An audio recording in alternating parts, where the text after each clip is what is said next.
안녕하세요. 오랜만에 인사드립니다. 오마이크루즈의 서대진입니다.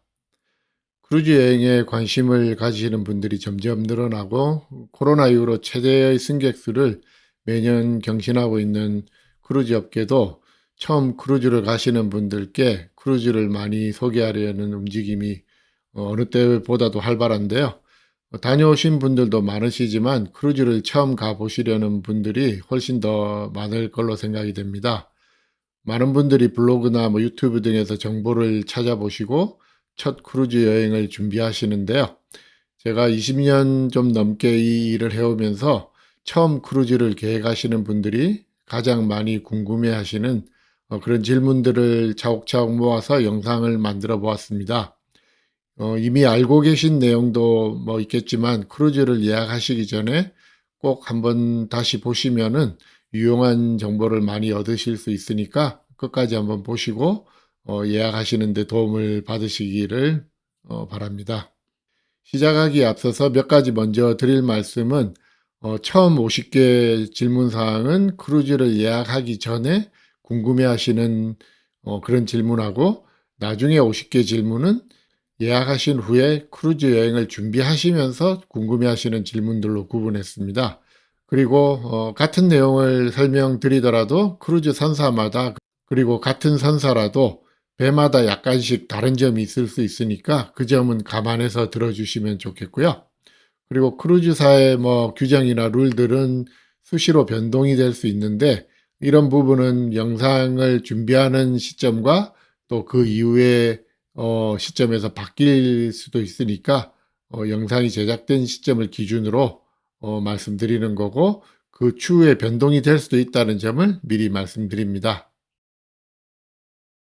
크루즈를 성수기에 가려고 계획하시는 분들은 일찍 하실수록 좋은데요. 성수기는 북미 외 다른 지역에 거주하시는 분들에게는 봄방학이나 여름방학이 좀 기간이 다를 수가 있는데 크루즈 시장은 북미 지역과 유럽을 주로 기준으로 해서 성수기와 비수기로 나눠지니까 이 지역을 기준으로 설명을 드리겠습니다.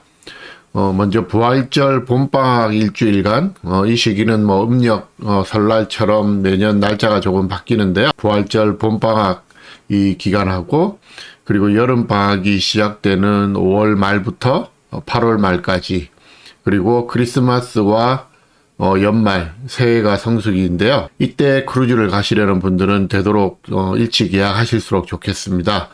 여기서 말씀드리는 일찍이라는 건 최소한 1년 전에는 하시는 걸 말씀드리고요.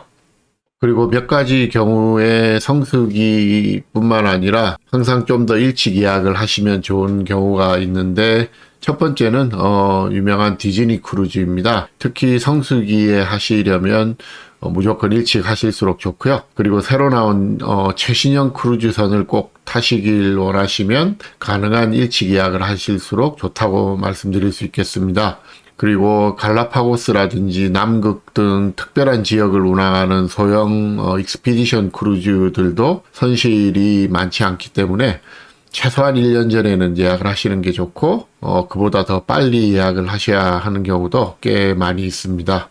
그리고 세계 일주 크루즈도 의외로 빨리 마감이 되는 경우가 많습니다. 세계 일주 크루즈도 최소한 1년 전에서 길게는 한 2년 전에 미리 준비하시고 예약을 하시는 게 좋겠습니다. 만약에 비수기에 가신다면 꼭 일찍 하실 필요는 없지만 어차피 대부분의 크루즈가 잔금을 결제하시기 전에는 가격이 내려가더라도 얼마든지 조정을 받으실 수 있기 때문에 일찍 예약하신다고 해서 손해보실 일은 거의 없고요. 보통 잔금 결제는 출발 전 60일에서 기간에 따라서 120일 전에 잔금 결제를 하시는 경우가 많은데 이 잔금 결제 전에 가격이 내려가면 내려간 만큼 돌려받으시고 혹시라도 가격이 올라가면 일찍 저렴하게 예약을 잘 하신 게 되기 때문에 가격이 떨어지기를 그냥 기다리시는 것보다는 예약을 해놓고 가격이 내려가는지를 지켜보시는 게 손님에게는 더 유리한 경우가 많겠습니다. 크루즈 요금을 확인하신 후에 언제까지 예약을 해야 이 가격으로 예약이 가능한지 궁금해 하시는 분들이 많은데요. 크루즈 가격은 사실 예측하기가 어렵고 크루즈 가격 변동이 자주 있는 편이기 때문에 예약 전에는 항상 가격이 변동될 수가 있습니다. 물론 내려갈 수도 있고 올라갈 수도 있고요. 사실 올해 이 일을 하다 보니까 예측이 조금은 되긴 하는데 손님들께 가격 예측을 미리 말씀드려서 피해를 드릴 수는 없기 때문에 가격이 어떻게 변경될 거라고 말씀드리진 않습니다. 크루즈는 선실이 남아있다면 대체적으로 출발 일주일 전까지는 예약이 가능하다고 말씀드릴 수 있는데요. 하지만 크루즈사에서 예약을 충분히 받아서 조기 마감을 하는 일정이라면 더 일찍 마감이 될 수도 있고요. 가끔은 짧은 일정의 크루즈는 출발 3, 4일 전에도 예약이 가능한 경우도 있습니다만은 기항지까지 가야 되는 문제도 있기 때문에 이런 경우는 크루즈를 승선하는 기항지에서 아주 가까이 거주하시는 분들에게만 해당이 된다고 볼 수 있겠습니다. 가끔은 끝까지 기다릴수록 요금이 더 하락할 거라고 생각하시는 분들도 있는데 실제 그런 경우는 생각보다 많지는 않고요. 크루즈사 입장에서도 출발 전에 굳이 가격을 내려서 남은 선실을 다 채우려고 그렇게 하지는 않습니다. 크루즈사들이 모두 다 이렇게 마지막에 가격을 내리게 되면은 기존에 일찍 예약한 승객들에게는 불만과 원성을 사게 되고 또 승객들은 계속 점점 기다리려고만 하실 거니까 선실 예약이 다 안 되더라도 마지막에 굳이 무리하게 가격을 낮추는 일은 그렇게 많지는 않습니다. 대부분 크루즈는 잔금 결제 전에 취소하시면 예약금은 거의 손해를 보지 않고 환불을 받으실 수가 있는데요. 잔금은 보통 출발 60일에서 120일 전에 내시게 됩니다. 크루즈 요금 중에는 예약금 환불 불가 요금이나 특별 할인 요금 같이 잔금 결제 전에 예약을 취소하시더라도 환불이 안 되는 경우도 있기 때문에 이 점을 주의하셔야 하고요. 몇몇 크루즈사들은 항공사들처럼 예약금이 환불되는 요금과 환불이 되지 않는 요금 둘 다 내놓는 경우가 있는데 예약 전에는 예약금이 환불이 가능한 요금인지 아닌지 잘 확인하시고 예약을 하시는 게 좋겠습니다. 물론 항공요금처럼 환불이 가능한 요금은 더 비싸고 예약금 환불 불가 요금이 좀 더 할인이 많이 되는 편입니다. 크루즈 요금은 예약금이 환불 불가인지 아닌지와는 관계없이 잔금 결제일 이후에는 페널티 피리어드 안으로 들어가게 되므로 취소하시면은 위약금이 있으니까 손해를 보시게 됩니다. 가끔은 변경이 가능한지 물어보시는 경우도 있는데 잔금 결제일 이후에는 취소나 변경이나 동일합니다. 잔금 결제일 이후에 취소하시면 날짜에 따라 손해보시는 금액이 달라지는데요.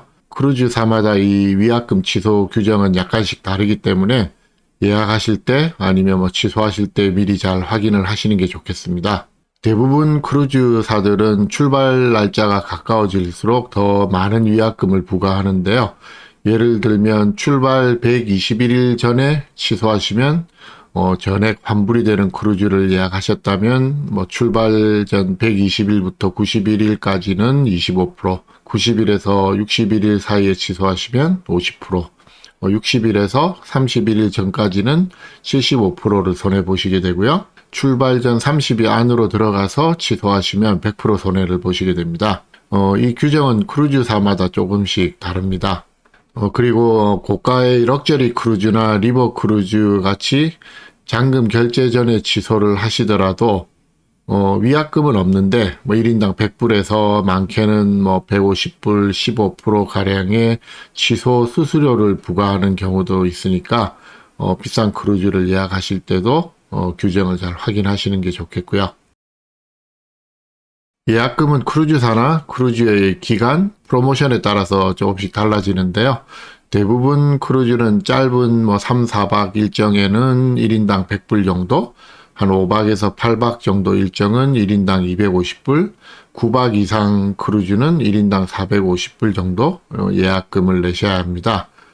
그리고 정해진 날짜 전에 마지막 잔금을 내시면 되는데 원하시면 몇 번에 걸쳐 나눠 내실 수도 있고 잔금 결제 전에 일찍 내실 수도 있고요. 잔금 결제를 일찍 한다고 해서 위약금 부과 기간이 일찍 시작되지는 않으니까 일찍 내신다고 해서 특별히 불이익은 없습니다.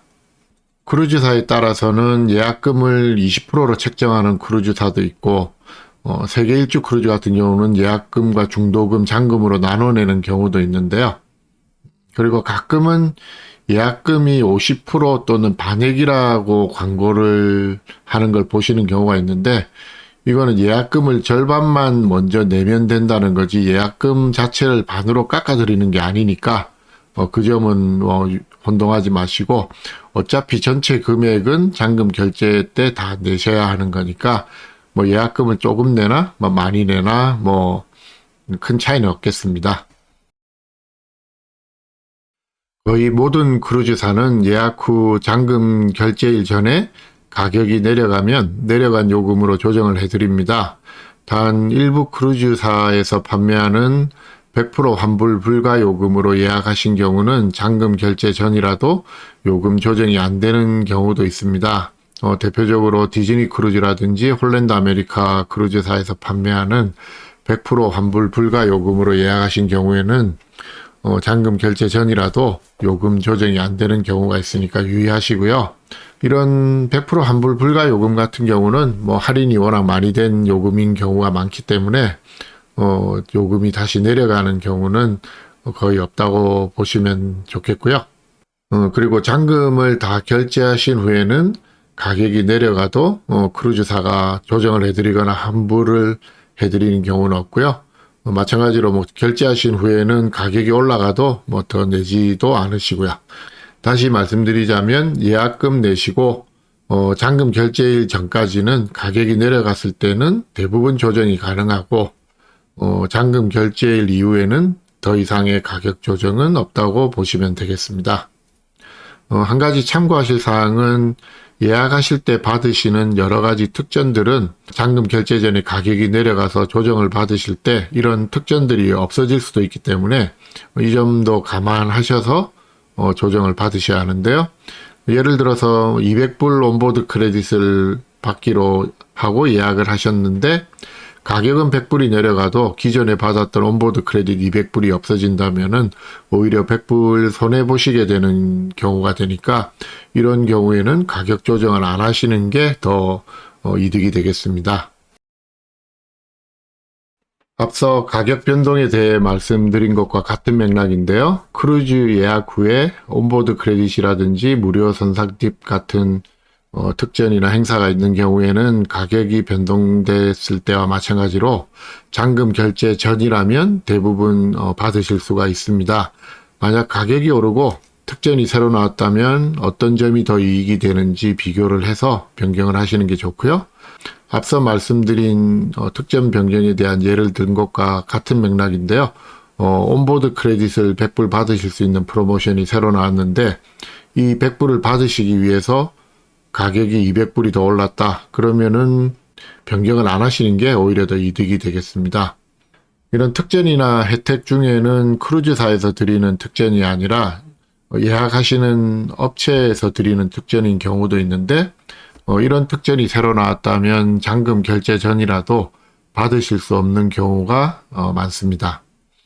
잔금 결제 후에는 새로운 특전이 나오더라도 받으실 수가 없는데요. 잔금 결제 후에는 가격이 내려가도 돌려받지 못하시는 것처럼 특전도 받으실 수가 없고요. 간단히 말씀드리자면 잔금 결제일이 지나면은 모든 게 손해 없이 변경이 안 된다고 보시면 되겠습니다. 기억하시면 좋은 포인트는 잔금 결제 전에는 모든 부분이 예약하신 승객에게 유리하고요. 잔금 결제가 끝나면은 예약 변경이나 취소 등 거의 모든 부분이 승객에게 불리하게 바뀐다고 보시면 되겠습니다.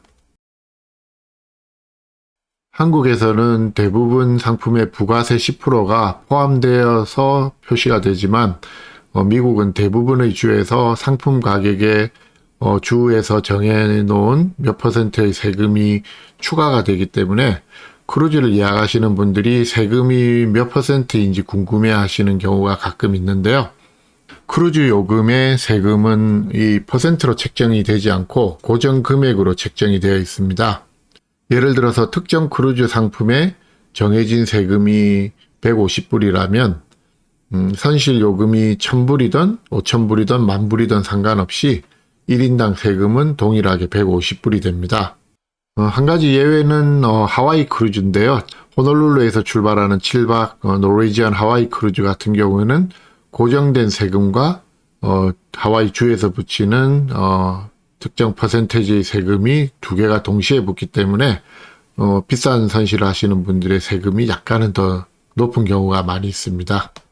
그 외의 경우에는 같은 날 출발하는 크루즈라면 모든 승객의 세금은 선실 요금과 관계없이 동일하다고 보시면 되겠습니다.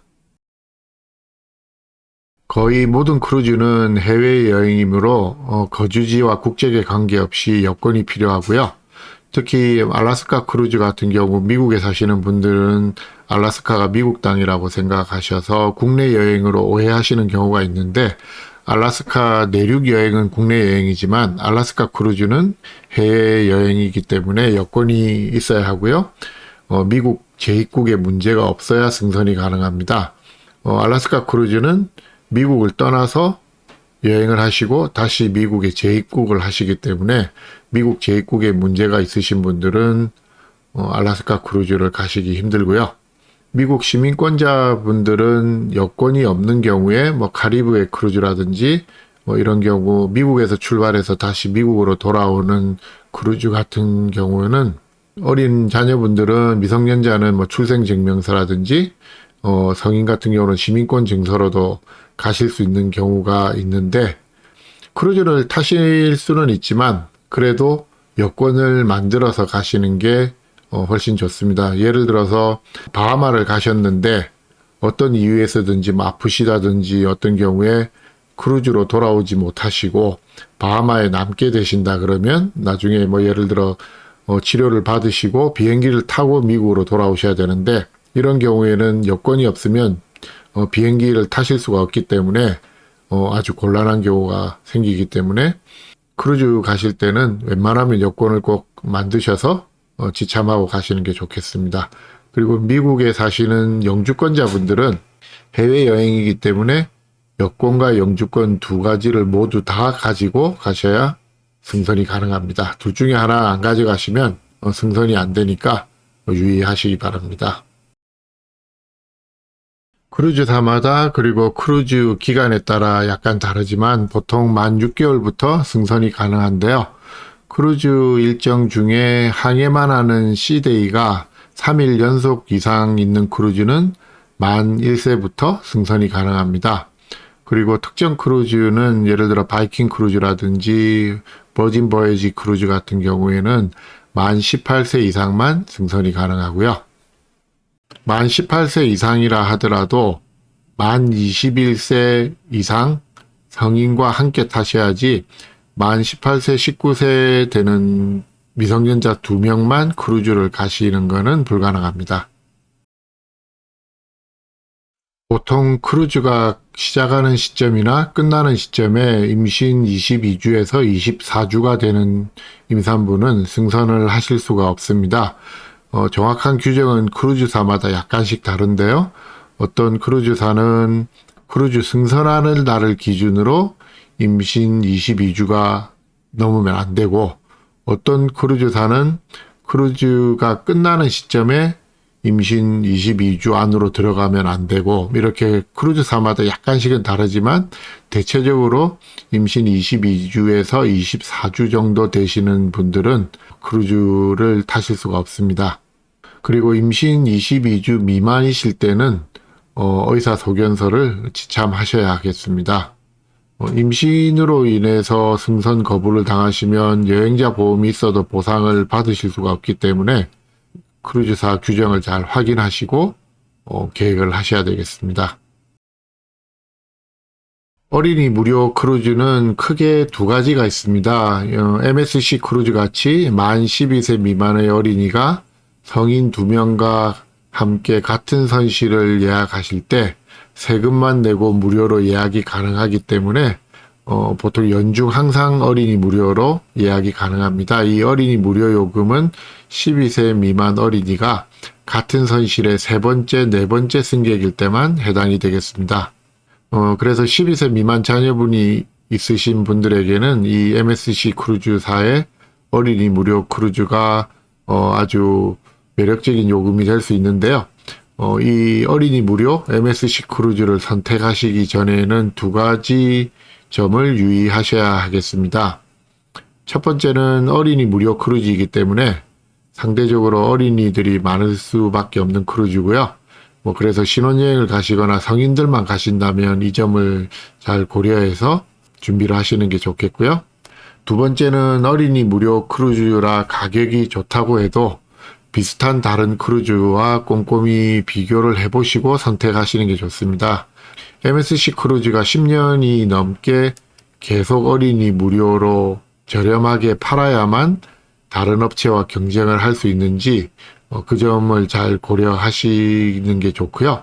이렇게 한번 저가 정책으로 시작한 업체가 이 저가 정책을 어린이 무료 정책을 버리기가 참으로 어려운데 어린이 무료 요금에서 벗어나지를 못하니까 다른 부분에서 비용을 줄이는 게 성인 손님들에게는 결과적으로 마이너스가 될 수도 있겠습니다.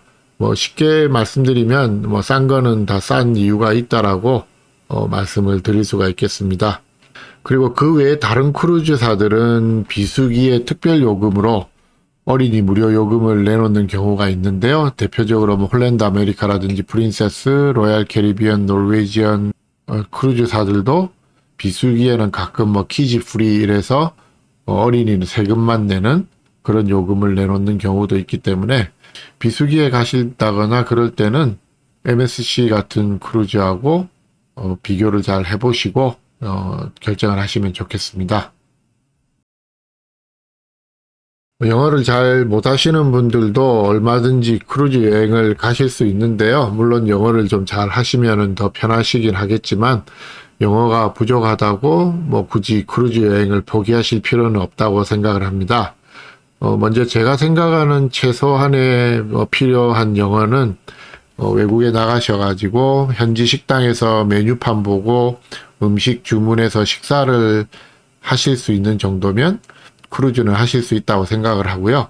여기에 더해서 해외여행 경험이 좀 있으시다면 크게 걱정하지 않으시고 크루즈를 계획을 하셔도 좋다고 생각을 합니다. 다만 해외여행 경험이 많지 않으시고 같이 가시는 일행도 없고 한 2분, 4분 정도만 가신다 그러면 처음 가시는 크루즈 여행은 인솔자가 있는 단체 상품이 가격이 좀 비싸더라도 고려해 보시는 것도 좋지 않을까 생각하고요.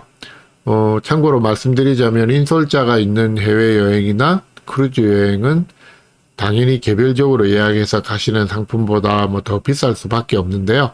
인솔자의 인건비와 인솔자 크루즈 경비, 항공료 이 모든 경비를 승객들이 이제 n분의 1로 나눠내시는 셈이 되니까 가격이 당연히 비쌀 수밖에 없고요. 그렇지만 한편으로는 인솔자가 있으니까 영어 때문에 스트레스 받는 일이 없고 여러모로 편리한 점이 있으니까 또 돈을 많이 내시는 만큼 그런 장점도 있겠습니다. 크루즈 여행을 언제 가면 좋은가라는 질문에는 먼저 두 가지 경우가 있겠습니다. 언제 가야 날씨가 좋아서 여행을 하기 좋은가라는 질문이실 수도 있고요. 아니면 언제 가야 가격이 좋은지 그래서 절약을 하실 수 있는 비수기인가 라는 질문일 수도 있는데요. 여기서는 언제 가시면 가격이 좀 더 좋은 비수기인가 하는 부분에 대해서 간략히 설명을 드리겠습니다. 지역별로 나눠서 설명을 드리겠는데요. 먼저 캐리비안은 연중 언제나 가실 수 있는 지역인데요. 가격 면에서는 비수기는 1월 말에서 한 3월 정도, 그리고 9월 중순에서 12월 초까지가 되겠습니다. 8월에서 10월 초까지는 허리케인 시즌이라서 좀 가격이 좋은 이유도 있는데요. 이 허리케인 시즌에 대해서 많은 분들이 좀 오해를 하시는 경우가 있는 것 같습니다. 허리케인 시즌이라고 해서 크루즈가 운항을 안 하거나 못하는 경우는 거의 없고요. 크루즈 자체가 취소되는 일은 아주 드문 일입니다. 문제는 역시 항공편인데요. 허리케인 시즌에 크루즈를 타러 플로리다로 많이들 가시는데 이때 이 지역에 태풍이 지나가게 되면 항공편이 도착을 못하기 때문에 승선을 못 하시는 경우가 생길 수가 있고 그렇기 때문에 이 점을 유의하시라는 거지, 크루즈 자체가 운항이 취소되거나 하는 일은 거의 없습니다. 크루즈 운항은 태풍 경로를 미리 예상하고 태풍이 오는 위험한 지역에서 아주 멀리 떨어져서 가기 때문에 위험한 경우는 전혀 없고요. 항공편이 취소가 되거나 연착을 해서 크루즈를 못 하시면 크루즈 비용은 환불이 안 되고 다 손해를 보셔야 되기 때문에 이 점을 좀 유의해서 계획을 하시는 게 좋겠습니다. 카리브해 지역하고는 조금 다르게 버뮤다 지역은 보통 4월에서 10월까지 운항을 하는데요. 버뮤다는 위도상으로는 뭐 캐리비안 바하마보다 훨씬 더 위쪽으로 위치하고 있어서 물놀이를 하시기에는 5월에서 9월 정도가 좋은데 이쪽으로도 허리케인이 가끔 올라오니까 그 점을 좀 감안하시면 좋겠고요. 가끔 버뮤다 크루즈가 뭐 11월에서 3월 사이에도 운항을 하는 경우가 있는데 이때 가시면은 기온은 낮진 않지만 뭐 물놀이 하시기는 바닷물이 좀 찰 수가 있으니까 그 점은 좀 감안하시고요. 비수기는 아무래도 방학을 시작하기 전인 뭐 4월, 5월 아니면은 한 10월에서 11월 정도가 버뮤다에서는 좀 비수기이고 가격이 좋은 편입니다. 알래스카는 5월부터 9월 정도까지 1년에 한 넉 달 정도 하는데요. 가끔은 뭐 4월 중순부터 10월 초까지도 운항하는 크루즈가 있긴 하지만 대부분의 크루즈사들이 5월에서 9월 한 중순 정도까지 운항을 합니다. 그렇게 한 넉 달 정도 하는 중에서 가장 날씨가 좋을 때는 5월 달입니다. 5월 달이 상대적으로 비도 좀 적게 오고 방학 전이기 때문에 가격도 좋은 편이고, 그래서 뭐 시간이 허락되시는 분들은 5월 달에 가시면 뭐 가격 면에서는 날씨도 가장 좋다고 볼 수가 있고요. 이제 6월 들어가면서 비가 조금씩 더 많이 오고, 많이 온다기보다는 비가 좀 자주 오는 편입니다. 조금씩 자주 오고 6월 중순부터는 이제 본격적인 휴가철도 되고, 그래서 가격도 좀 많이 비싸지고요. 그래서 7, 8월은 비교적 비도 좀 자주 내리는데 기온이 한 몇 도 정도 더 높을 수는 있지만 비가 자주 내리고 가격도 더 비싼 편이니까 뭐 학교 다니는 학생들이 있는 가족들 같은 경우는 어쩔 수 없지만, 그렇지 않으신 분들은 5월에 가시거나 아니면 8월 말 지나서 9월 초 정도 가시는 것도 가격 면에서는 괜찮겠습니다. 9월 달도 비가 좀 자주 오는 편이고 뭐 날씨가 썩 좋은 편은 아닌데요. 그래도 뭐 가격 면에서는 5월 달 정도로 괜찮은 편이 되겠습니다. 다음은 유럽 지역인데요. 유럽은 뭐 지중해하고 북유럽, 노르웨이지안 피오르드 쪽, 뭐 영국, 그 다음에 아이슬란드 여러 지역으로 좀 나눠져 있고요. 리버 크루즈까지 하면은 뭐 내륙까지 다 오르니까 유럽 전체를 말씀드릴 수 있겠는데, 그 중에서 가장 많이들 가시는 지중해 지역하고 그 외의 유럽 지역으로만 구분해서 간략히 설명을 드리겠습니다. 먼저 지중해 지역은 캐리비안처럼 1년 내내 크루즈 여행을 하실 수 있는 지역이긴 한데요.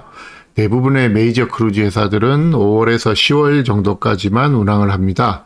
그 외에 한 11월부터 그 다음에 3, 4월까지는 유럽을 기반으로 하고 있는 코스타 크루즈나 뭐 MSC 크루즈, 그 외에 또 유럽에서 운항을 하는 저가 크루즈 회사들이 운항을 하고 있는데요.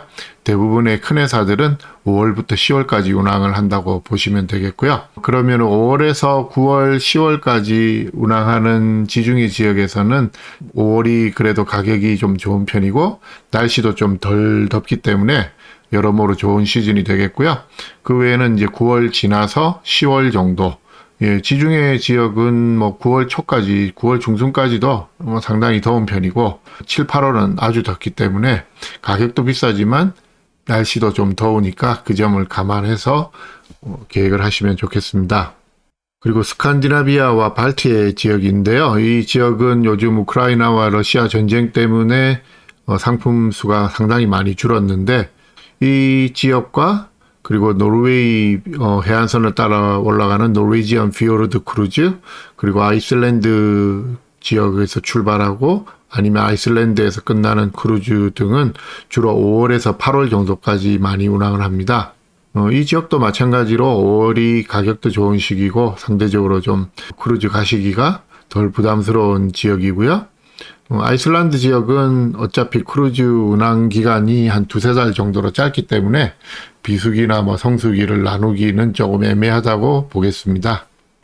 남미 대륙과 호주, 뉴질랜드 지역은 남반구라서 11월에서 2월까지 주로 운항을 하고요. 물론 뭐 9, 10월에도 운항하는 회사가 조금 있고 3, 4월에도 없지는 않지만 대부분 크루즈사들이 11월에서 그 다음에 2월까지 한 4개월간 가장 많이 운항을 합니다. 가격 면에서는 뭐 가장 좋은 시기는 11월에서 12월 초 그리고 1월 말에서 2월인데요. 아무래도 크리스마스와 연말 그리고 새해를 끼고 가시는 크루즈는 그때를 피하실 수 있으면 피하시는 게 가격 면에서는 좀 더 유리하다고 볼 수 있겠습니다. 하와이 크루즈는 보통 두 가지 상품이 있는데요. 하와이 호놀룰루로 가서 하와이 섬을 돌아보는 7박 하와이 크루즈가 있고 이 상품은 노르웨이지언 크루즈의 배 한 척만 있기 때문에 사실 다른 선택의 여지가 없습니다. 1년 내내 매주 토요일 출발하는 7박 크루즈가 있다고 보시면 되겠고요. 그 외에는 미 서부에서 출발해서 하와이를 다녀오는 15박에서 17박 정도의 상품이 있습니다.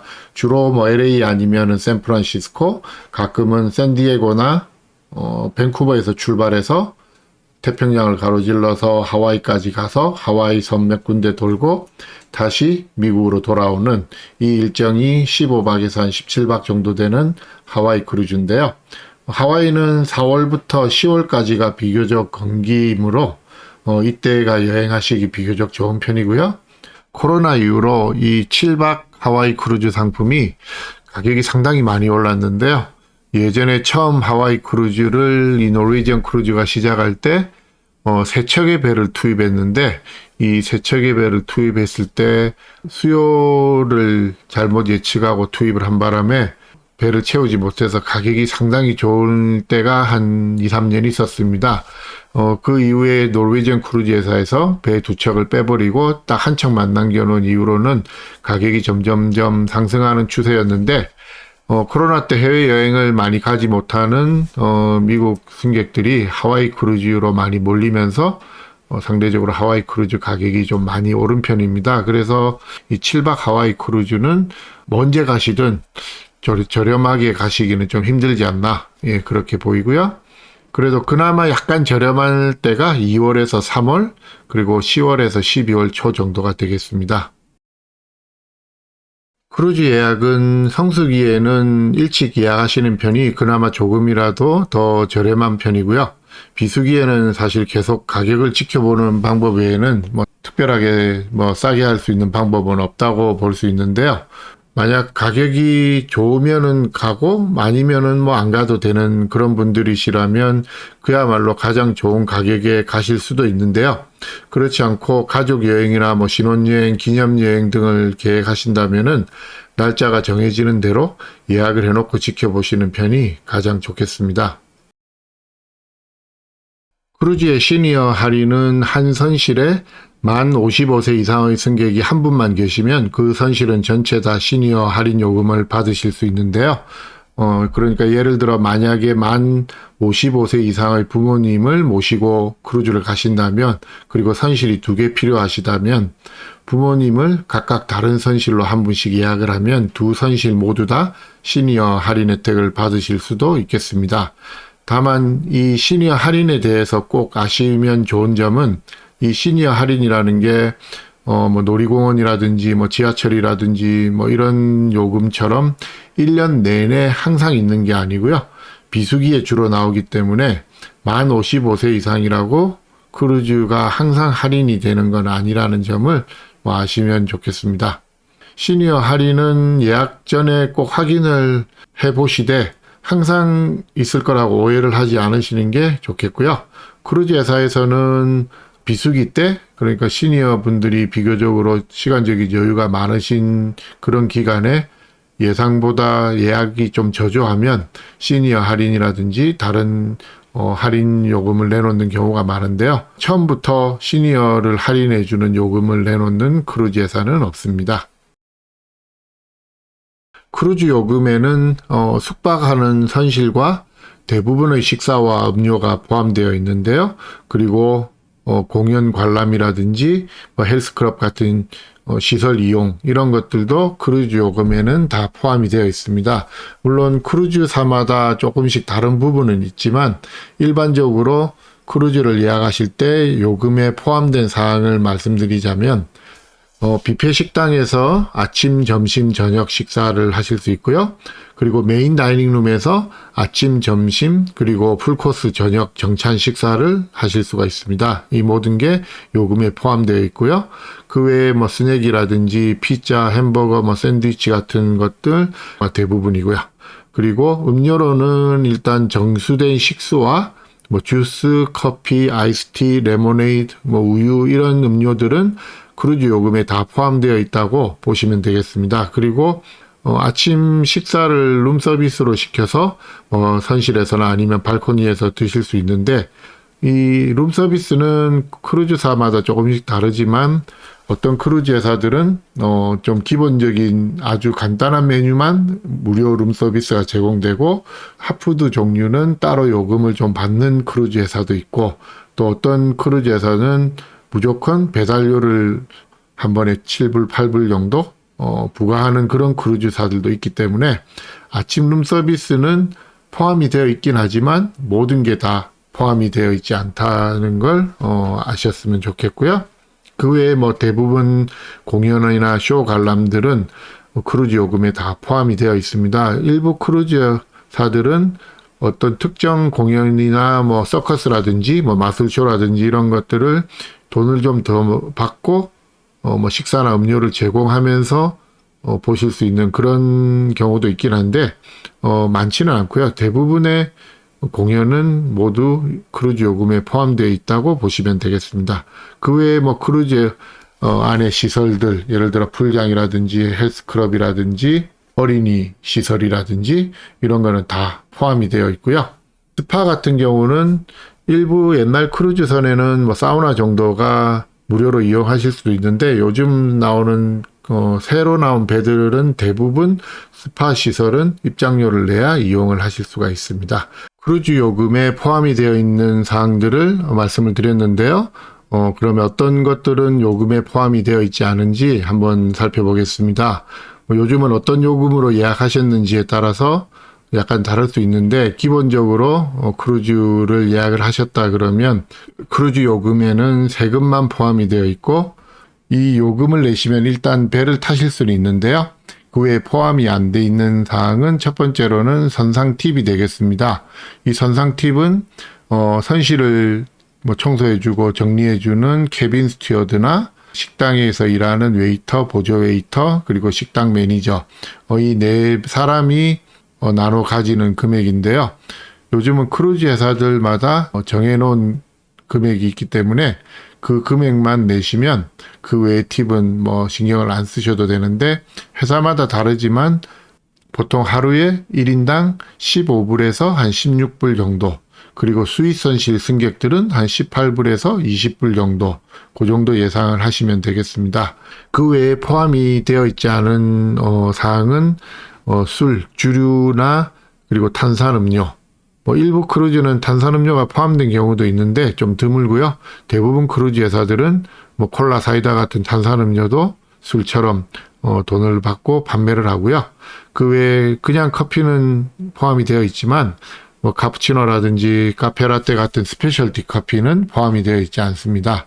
그리고 뷔페 식당이나 정찬 식당은 앞서 말씀드린 대로 요금에 다 포함되어 있어서 얼마든지 이용이 가능한데 이 식당들보다 좀 더 좋은 스페셜티 식당은 추가로 요금을 더 내고 예약을 하고 이용을 하셔야 되겠습니다. 그리고 앞서 말씀드린 스파 시설 이용료라든지 스파에서 받는 마사지 같은 서비스 요금도 크루즈에 포함이 되어 있지 않고요. 기항지에서 하실 수 있는 옵션 관광들은 종류가 뭐 가격별로 다양하게 많지만 모두 손님이 원하시면 추가로 구입을 해서 하시는 거기 때문에 무료는 아니고요. 가끔 아주 럭셔리 오션 크루즈라든지 리버 크루즈에서는 이 기항지 관광이 포함되어 있는 경우가 있는데 대부분 크루즈사는 이 기항지 관광을 따로 구입해서 이용을 하셔야 되겠습니다. 그리고 각종 놀이시설도 뭐 무료 시설들이 많이 있지만 특정한 배, 특히 새로 나온 배들 중에서는 일부 놀이시설들이 추가로 요금을 더 내야 이용을 하실 수 있는 경우가 있는데요. 뭐 로얄 캐리비언이나 카니발, 뭐 노르웨이지언 같은 승객들이 좀 많이 타는 아주 초대형 선들에 있는 시설 중에서 이 유료 시설들이 좀 많이 있는 편입니다. 여행자 보험은 포함되어 있지 않기 때문에 여행자 보험이 필요하신 분들은 따로 여행자 보험을 꼭 구입하시거나 준비하셔야 되겠고요. 그리고 선실에 있는 생수라든지 선실 안에 있는 냉장고에 뭐 술이나 음료 같은 미니바에 있는 그런 거는 스위스 선실을 제외하고는 거의 포함이 안 돼 있기 때문에 그 부분도 유의하시면 좋겠고요. 크루즈 여행은 크루즈 요금을 내시면 일단 배를 타실 수는 있지만 추가로 준비하셔야 하는 비용이 있습니다. 크루즈를 예약하실 때 어느 정도 추가로 예산을 하셔야 좋을지 살펴보겠습니다. 먼저 선상 팁이 있는데요. 이 선상 팁이 요금에 이미 포함되어 있는 럭셔리 크루즈를 제외하면 거의 모든 크루즈에서 이 선상 팁은 꼭 내셔야 하는 금액인데요. 이 선상 팁은 나이와 관계없이 항상 같은 동일한 금액을 내셔야 하는 크루즈사도 있고요. 어린이는 50%만 내는 크루즈사도 있는데 노르웨이지언 크루즈 같은 경우에는 만 3세 미만은 안 내도 되는 그런 크루즈사도 있습니다. 다음은 항공료인데요. 여행 비용 중에 상당히 큰 부분을 차지하는 항공료도 크루즈가 출발하는 항구까지 가시기 위해서 드는 필수 경비입니다. 다음은 호텔비와 교통비가 되겠는데요. 크루즈를 타러 가실 때는 최소한 승선 하루 전에는 꼭 가시라고 권해드리는데요. 이때 승선하는 곳에 하루 전날 가시면 당연히 호텔 숙박 비용이 발생하게 됩니다. 호텔도 요금이 워낙 다양하고 뭐 적게는 1박에 100불 미만에서 많게는 몇백 불씩 하니까 이 부분도 예산을 미리 세우셔야 하겠고요. 그리고 공항에서 호텔까지, 그리고 호텔에서 항구까지, 그리고 하선 후에는 항구에서 공항까지 가시는 교통비도 예산에 추가를 하셔야 하겠습니다. 다음은 옵션 관광인데요. 옵션 관광은 보통 기항지에 따라 적게는 1, 2시까지 해서 많게는 2, 3시까지 넘게 다양한 옵션 관광 상품들이 있는데요. 가격도 그만큼 다양합니다.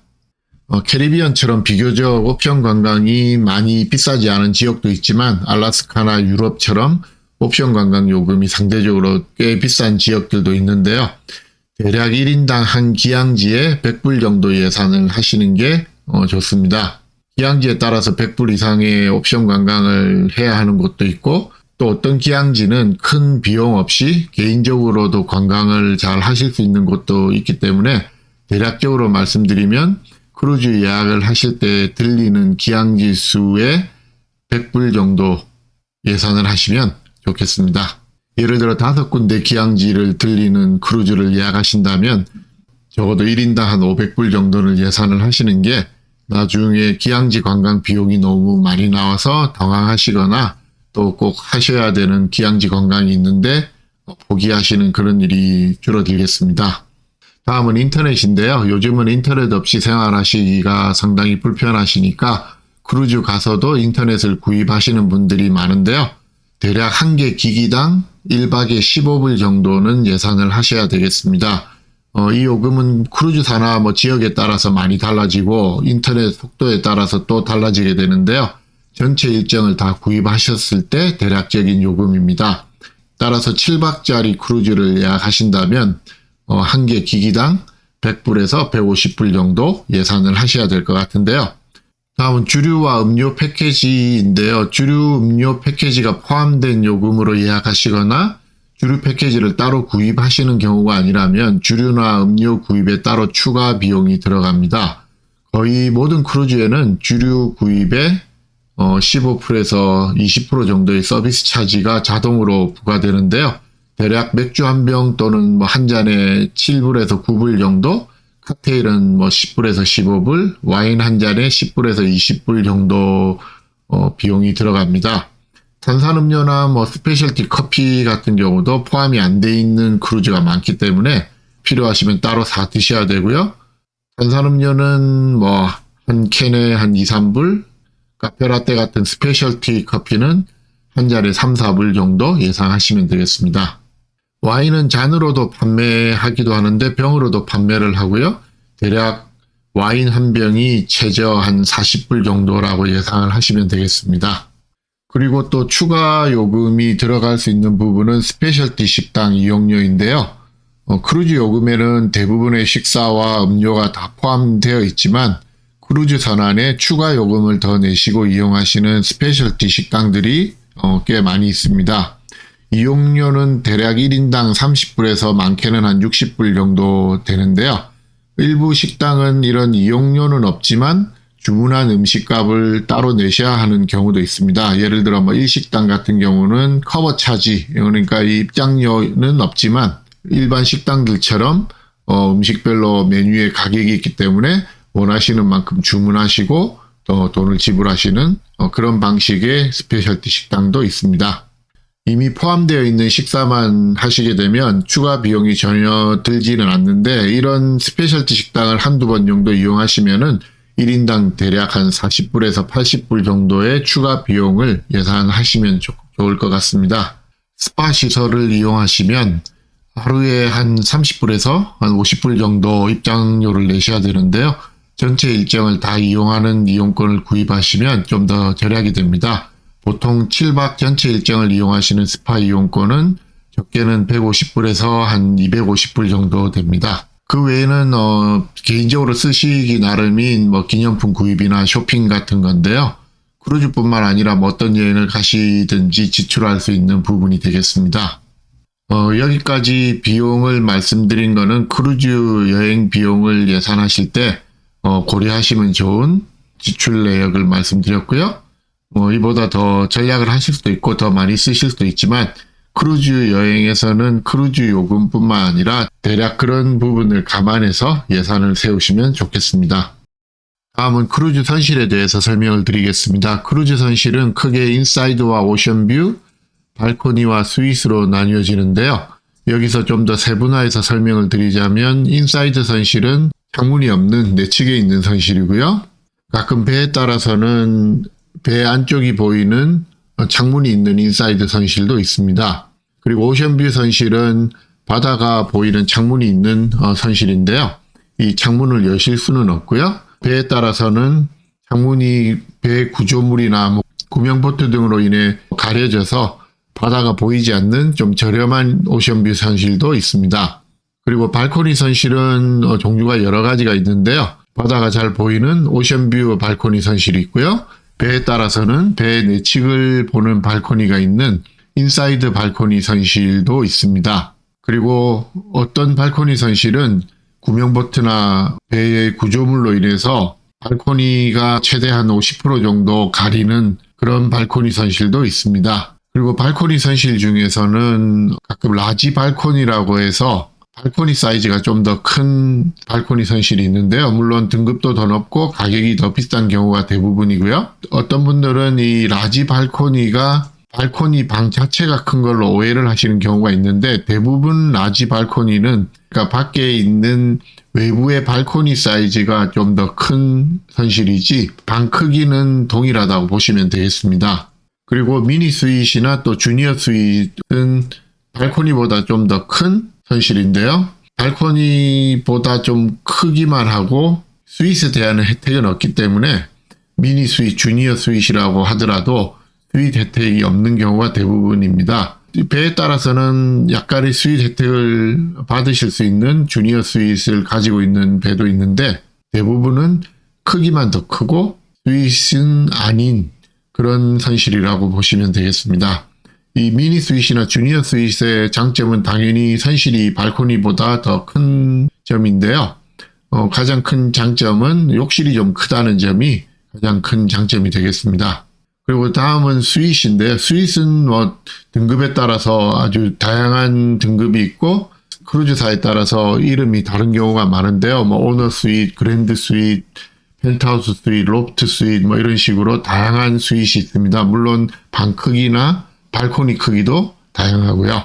이 스윗 선실의 장점은 물론 크기가 가장 큰 장점이지만 다양한 스윗에 드리는 혜택들이 가장 다른 점인데요.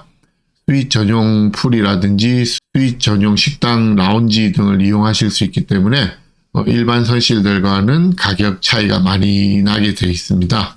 그리고 최근에 나온 배들 중에서는 1인용 선실이 있는 크루즈선들도 있는데요. 이 1인용 선실은 노르웨이전 같은 경우는 인사이드 선실이 대부분이고, 셀레브리티 같은 경우는 1인용 선실이라도 발코니가 있는 1인용 선실도 있고 내측 인사이드 1인용 선실도 있습니다. 크루즈에 1인용 선실이 있는 이유는 크루즈는 2인 1실을 기본으로 요금을 책정하기 때문에 혼자 가시는 분들은 혼자 가셔도 2인 요금을 내셔야 되는데 이 1인용 선실을 선택하시면 혼자 가시는 분들이 좀 많은 절약을 하실 수가 있겠습니다. 선실 종류는 같은 크루즈사라도 배에 따라서 선실 구조나 크기가 다르기 때문에 일괄적으로 설명을 드리기는 좀 어렵지만 같은 종류의 선실이라면 대부분 크기는 동일하다고 보시면 되겠고요. 그리고 한 가지 아셔야 되는 부분은 같은 등급 선실이라면 2인용 선실이나 3인용, 4인용 선실이나 크기는 동일하다는 점입니다. 그래서 성인이 3분, 4분이 한 선실을 사용하신다 그러면 2분이 사용하시는 것보다는 좀 더 불편하실 수가 있겠고요. 대신 요금은 좀 더 절약을 하실 수가 있겠습니다. 같은 종류의 선실이 등급이 다르고 가격이 다른 이유는 선실 위치가 다른 경우가 대부분인데요. 발코니 선실 같은 경우 선실 내 크기는 같지만 선실 밖에 발코니 크기가 좀 더 큰 경우에 더 비싼 등급으로 판매되는 경우도 많이 있습니다. 같은 종류의 선실이라면 대부분 선실 위치에 따라서 등급이 달라지고 가격이 달라지는데 한 가지 참고하실 점은 선실 등급이 높고 선실 층이 높다고 항상 더 좋거나 항상 더 좋은 위치의 선실은 아니라는 점입니다. 제가 선실 고르는 요령에 대해서 설명드린 영상에도 말씀을 드렸는데 같은 층이라도 앞쪽 뒤쪽 끝에 있으면 등급이 더 낮거나 가격이 더 낮은 경우가 많은데요. 위치를 잘 확인하시고 선택을 하시면 좋은데 물론 일찍 예약하시는 분들이 같은 가격에 조금이라도 더 좋은 위치를 예약하실 수가 있겠습니다. 그럼 선실은 어떻게 선택하는 게 좋은지 간략하게 설명을 드리자면 크루즈 선실은 같은 크루즈사라도 크루즈선의 종류에 따라 달라지기 때문에 배마다 조금씩 다른 부분이 있으니까 그 점을 감안해서 보편적인 선택 요령을 말씀드리자면 배 앞뒤로도 가운데, 위아래로도 가운데로 갈수록 좀 더 좋은 선실이라고 보시면 되겠습니다. 물론 이렇게 가운데로 갈수록 같은 종류의 선실이라도 등급이 올라가고 가격이 올라갑니다.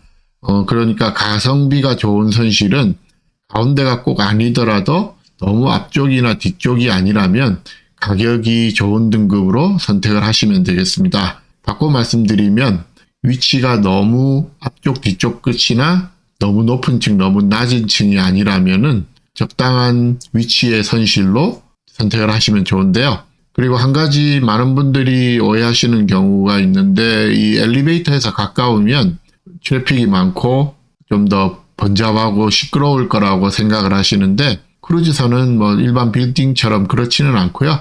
엘리베이터가 가까우면 좀 더 편하게 지내실 수 있고 그래서 엘리베이터 가까우면 꼭 가운데가 아니더라도 엘리베이터 가까운 쪽 선실을 선택하시는 것도 나쁘지 않겠습니다. 예전에는 크루즈선의 앞쪽과 가운데 그리고 뒤편 총 3군데 위치에 엘리베이터가 있었는데요.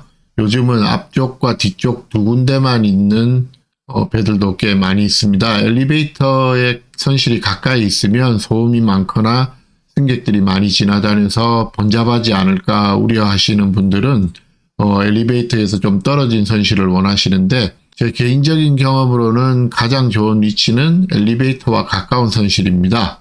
물론 엘리베이터와 바로 붙어 있는 선실은 피하시는 게 좋겠지만 엘리베이터에 가까울수록 선상 생활이 좀 더 편해지기 때문에 저는 비교적 엘리베이터에 가까운 선실을 추천드립니다. 사실 선실층은 개인적인 선호도가 많이 작용을 하는데 앞서 말씀드린 것처럼 위아래로도 가운데 정도가 좋기 때문에 전체 배 크기를 보시고 가장 높은 선실보다는 한 두세 개 층 아래로 선택하시는 게 더 좋다고 생각하는데요. 가장 높은 층에 있는 선실이 15층이나 16층에 있다면 저는 보통 9층에서 한 12층 사이 선실을 권해드리고 이 정도 높이면은 가장 무난하다고 보시면 되겠습니다. 호텔로 생각하시면 13층에서 뷰를 보시나 14층에서 보시나 큰 차이가 안 나기 때문에 10층, 11층, 12층 정도로 선택을 하셔도 전체적으로 아주 무난하고 좋은 선실이라고 생각하시면 되겠습니다. 또 한 가지 선실 선택에서 고려하실 필요가 있는 건 선실 위, 아래, 그리고 양쪽 옆이 다 선실인 게 좋습니다. 특히 선실 위에 풀장이나 식당 등 다른 선실들이 없고 시설들이 있다면은 피하시는 게 좋고요. 선실 아래에는 흡연구역이나 식당, 클럽 등이 있다면은 피하시는 게 좋겠습니다. 오션뷰 선실은 창문이 있긴 하지만 이 창을 열 수가 없기 때문에 추천드리기가 좀 애매한 선실인데요. 그래서 요즘 새로 나오는 최신 크루즈선들 중에서는 오션뷰 선실이 아예 없는 크루즈선들도 많이 있습니다. 아무튼 인사이드 선실보다 가격 차이가 크지가 않다면은 오션뷰 선실이 당연히 좀 더 낫겠지만 가격 차이가 많이 난다면은 차라리 인사이드 선실로 절약을 하시거나 좀 더 보태서 발코니로 하시는 걸 추천드리고요. 인사이드 선실을 선택하시는 분들은 이미 크루즈를 한두 번 다녀오신 분들이 인사이드 선실이 어떤지 보고 와서 잘 아시고 선택하는 경우가 많은데 이런 분들조차도 인사이드 선실의 위치를 고려하시는 경우가 간혹 있습니다. 인사이드 선실은 그냥 가격이 가장 저렴한 게 좋기 때문에 인사이드 선실을 선택하시면서 위치를 굳이 따지실 필요는 없고요. 인사이드 선실을 선택하실 때는 선실 크기가 동일하다면 더 비싼 등급보다는 가장 저렴한 인사이드 선실을 선택하시는 게 좋다고 봅니다. 앞서 1인용 선실을 말씀드릴 때 잠깐 언급을 했지만은 크루즈는 1인 혼자 예약을 하시면 대부분 2인 요금을 내셔야 하기 때문에 혼자 가시는 분들은 좀 손해를 많이 보시게 됩니다. 같이 가실 분이 있으시면 가장 좋겠지만 어쩔 수 없이 혼자 여행을 떠나시는 분들은 1인용 선실이 있는 배들도 요즘 꽤 많기 때문에 이런 선실들을 예약하시면 혼자 가시더라도 절약을 하실 수가 있는데 노르웨이지언이나 로얄 캐리비언 아니면 셀레브리티, 버진 보야지 같은 1인실이 있는 경우가 많이 있습니다. 1인용 선실이 없는 경우에도 가끔 비수기에는 1인으로 예약을 하더라도 2배가 아닌 1.5배 정도만 내는 프로모션이 있는 경우도 있는데요. 이런 싱글 디스카운트를 받을 수 있는 크루즈를 선택하시면 혼자 가시는 분들도 절약을 많이 하실 수가 있습니다. 요즘 대부분 대형 크루즈선들은 상당히 크기도 하고 스테빌라이저가 잘 장착이 되어 있어서 배멀미를 하시는 분들도 많이 없고 그래서 크게 걱정을 안 하셔도 되는데요. 그래도 민감하신 분들이나 날씨가 아주 나쁜 날은 배멀미를 하시는 분들도 계시기 때문에 미리 멀미약을 준비해 가시는 것도 좋고요. 승선하시기 몇 시간 전에 멀미약을 한번 드시고 하루 이틀 괜찮으시면 그 다음부터는 안 드셔도 대부분 적응하시게 됩니다.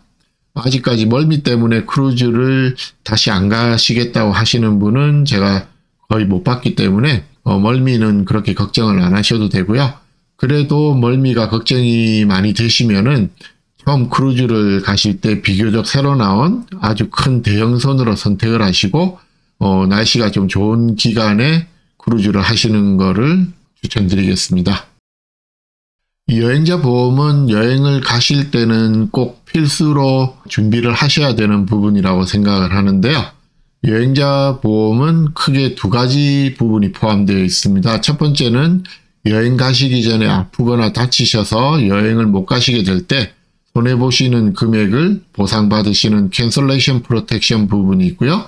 두 번째는 여행을 잘 떠나셨는데 여행 도중에 다치시거나 아프시게 되면 의료비를 지원받는 메디컬 익스펜스 그리고 가장 중요한 비상시에 병원으로 후송되는 이머전시 이베큐에이션 부분으로 나눠집니다. 여행자 보험은 필수는 아닌데 저는 여행자 보험은 꼭 가입을 하고 여행을 떠나시기를 권해드리고요. 한국에서 여행자 보험을 가입하시는 분들은 한국에서 출국하실 때부터 다시 한국에 재입국하실 때까지 전체 여행 기간이 커버되는 그런 보험을 꼭 가입하고 출국을 하시는 게 좋고요. 크루즈 여행자 보험은 사실 크루즈 여행 기간에만 해당이 되기 때문에 이런 메디컬 부분보다는 크루즈를 취소하셨을 때 보상을 받으실 수 있는 캔슬레이션 프로텍션 부분이 필요하시다 그러면 크루즈 여행자 보험을 가입을 하시면 좋은데 이 캔슬레이션 프로텍션 때문에 여행자 보험은 꽤 비싼 편입니다. 전체 여행 금액의 적게는 한 6%에서 많게는 한 8% 정도가 이 여행자 보험료가 되겠는데요. 예를 들어서 10,000불짜리 크루즈를 예약을 하신다 그러면 여행자 보험료만 한 700~800불 정도를 추가로 지출을 하셔야 되겠습니다. 크루즈사에서 판매하는 여행자 보험은 크루즈 기간에만 해당이 되는데요. 앞서 말씀드렸듯이 크루즈를 취소하시게 됐을 때 아프시거나 다치셔서 취소를 하시면 여행자 보험을 가입하신 분들은 보험사를 통해서 보상을 받으실 수도 있고, 만약에 그런 경우가 아닌데 취소를 하셨을 경우에 보험사로부터는 보상을 받지 못하시지만 크루즈 회사로부터 보통 1년 안에 다시 사용하실 수 있는 크레딧으로 돌려받으실 수 있는 경우가 많기 때문에 이런 부분이 걱정이 되시는 분들은 크루즈사 여행자 보험을 가입하시는 게 좋고요.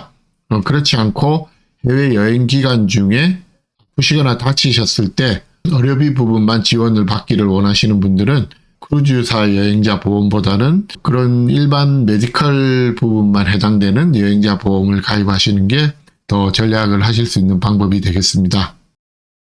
선상 팁은 크루즈에 일하는 승무원들에게 드리는 봉사료인데요.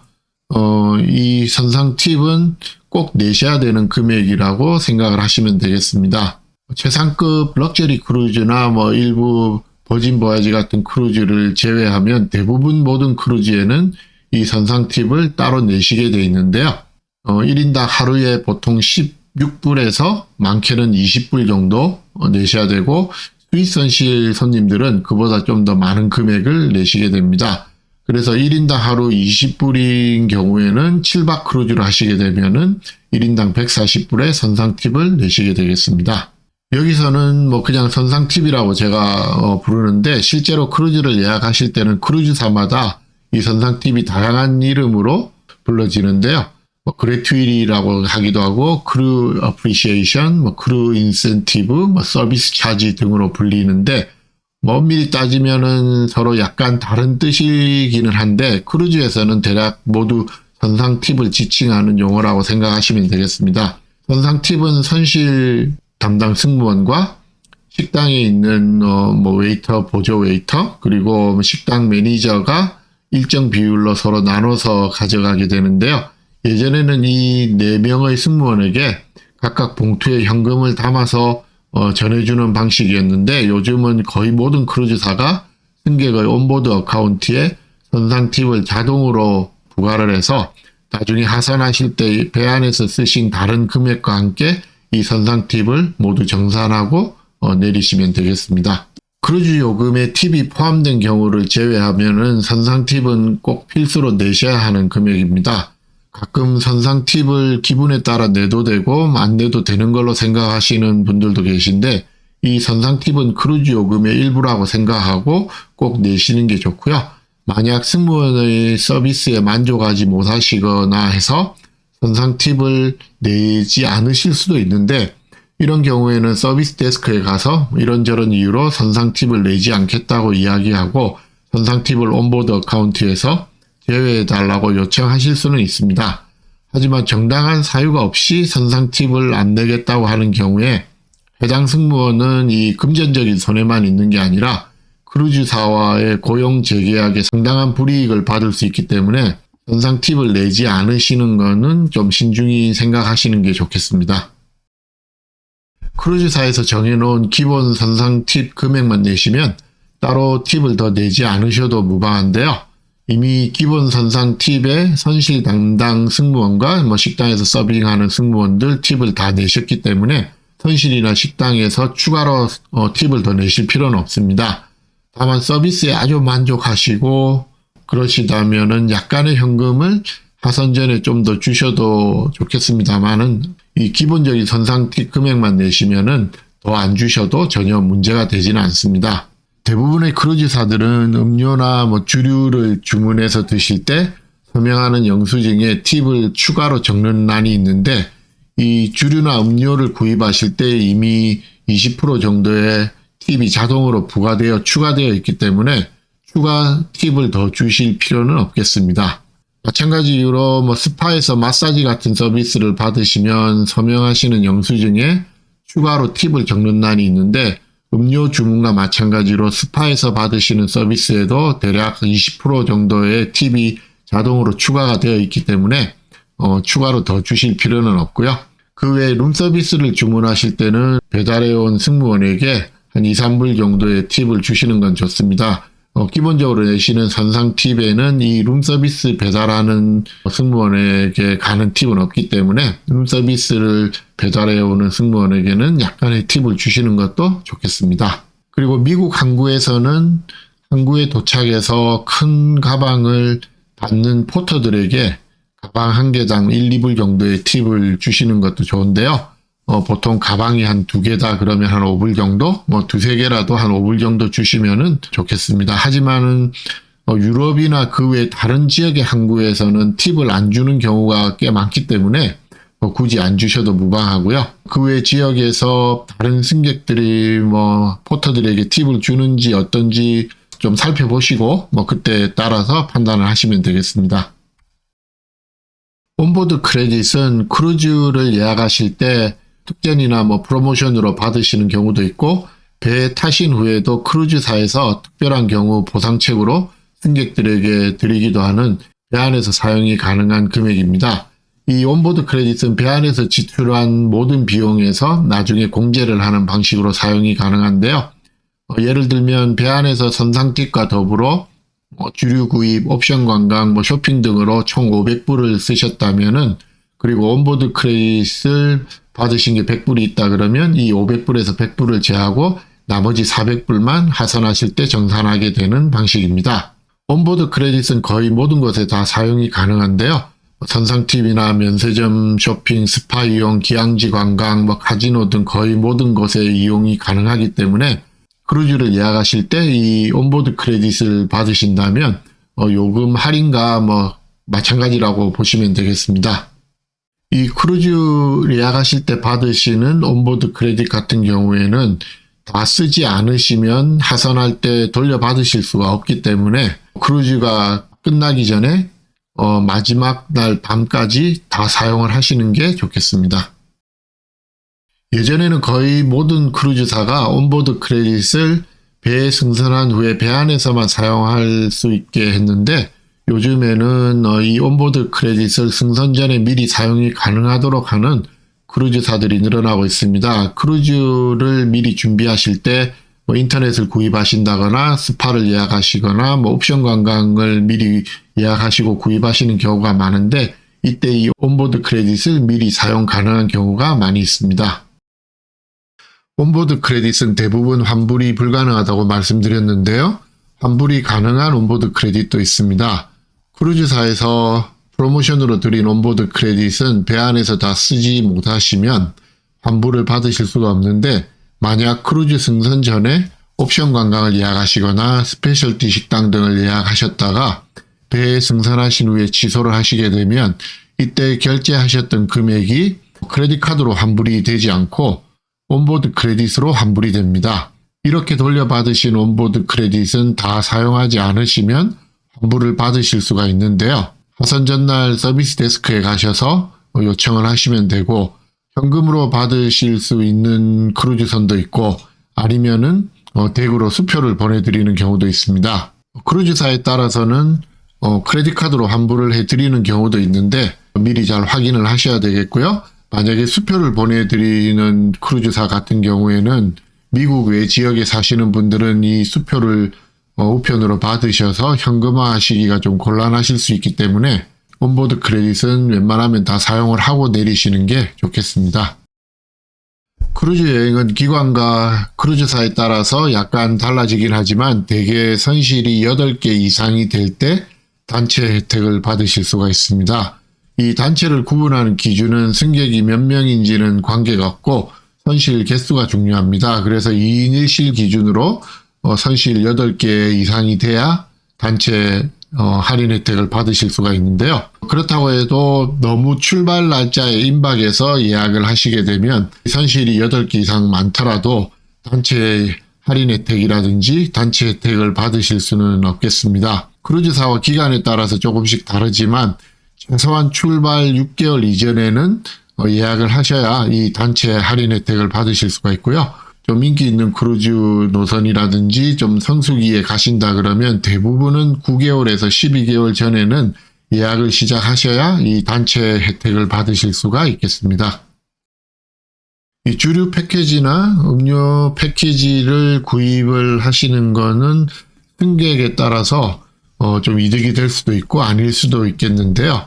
먼저 주류 패키지를 구입하시기 전에 배 안의 주류나 음료 가격이 어느 정도인지 알아야 이 부분이 계산이 좀 가능한데요. 대략 20% 정도 서비스 차지가 꼭 추가가 되기 때문에 대부분 주류 요금은 맥주 같은 경우는 뭐 한 잔이나 한 병에 8불에서 한 10불 정도, 칵테일 같은 경우는 대략 한 10불에서 15불, 와인 같은 경우는 한 잔에 10불에서 한 20불 정도가 배 안에서 판매되는 주류 가격이 되겠습니다.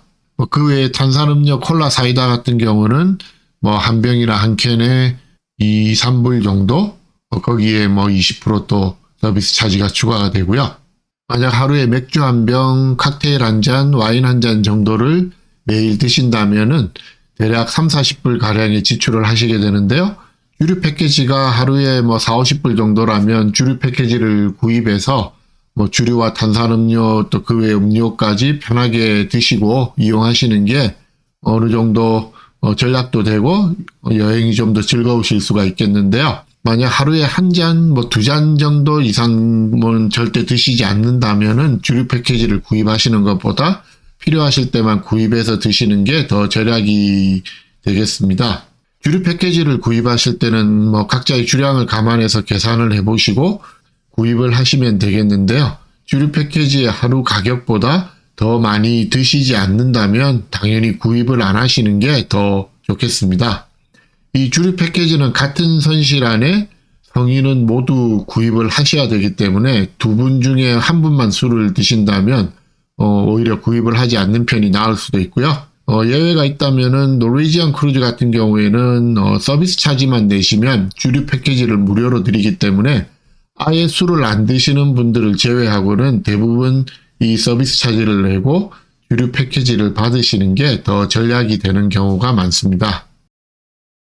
무제한 주류 패키지는 개수에 관계없이 일정 가격 이하의 주류나 음료는 무제한으로 드실 수 있는데요. 승객이 과도한 음주를 한 경우 더 이상 주류 제공이 안 될 수도 있습니다. 그런데 카니발 계열의 크루즈사들은 하루에 드실 수 있는 개수를 제한하고 있는데요. 뭐 프린세스나 홀랜드 아메리카, 카니발 크루즈사 등은 이 주류 패키지를 가지고 있으시더라도 24시간 안에 1인당 15개까지의 주류만 드실 수가 있겠습니다. 주류 패키지는 구입을 하신다 그러면 같은 선실 안에 모든 성인은 다 구입을 하셔야 하는데요.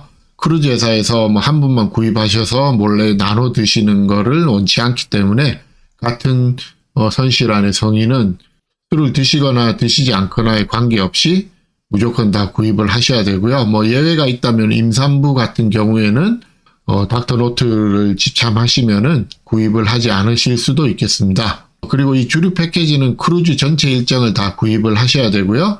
며칠만 선택적으로 구입은 불가능합니다. 주류 패키지는 온라인으로 미리 구입을 하고 가실 수도 있고 승선 첫날 구입하실 수도 있는데요. 승선 첫날이 아니더라도 승선 둘째 날도 남은 기간을 모두 구입을 하실 수는 있습니다.